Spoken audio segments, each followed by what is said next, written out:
મહત્વના સમાચાર જિલ્લા વિભાજન બાદ ધાનેરામાં વિરોધની વચ્ચે ભાજપ નેતાના સૂર બદલાયા છે। ભાજપ નેતા ભગવાનદાસ પટેલના સૂર બદલાયા છે। વિભાજનને દિવસે ભગવાનદાસે કહ્યું હતું કે અમારે બનાસકાંઠામાં અનુકૂળ રહે છે તેવી લોકોની માંગ છે। તો હવે આખિરકાર ભાજપ નેતાના બદલાયા છે સૂર। હિતરક્ષક સમિતિવાળા કોણ છે એની મને જાણ નથી તેવું ભગવાનદાસ પટેલે કહ્યું છે।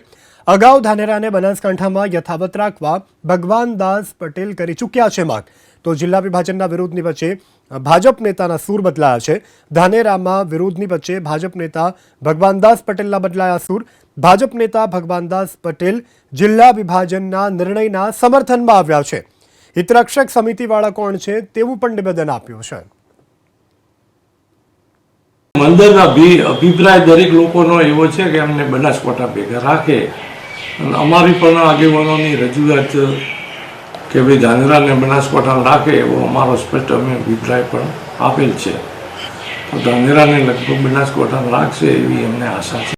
હિત રક્ષક સમિતિ હવે કોણ છે સમિતિમાં અમે તો કંઈ એવું જાણતા નથી, પણ એક આવો એક રાજકીય મુદ્દો ઊભો કરીને જે લોકોને તમે ભાષણમાં સાંભળ્યા હશે એ કોઈ જિલ્લાના સમર્થન માટે ભેગા નહોતા થયા, પણ કોઈ એક ગુજરાતના મોટા કદના નેતાનો વિરોધ કરવા માટે ભેગા થયા હતા।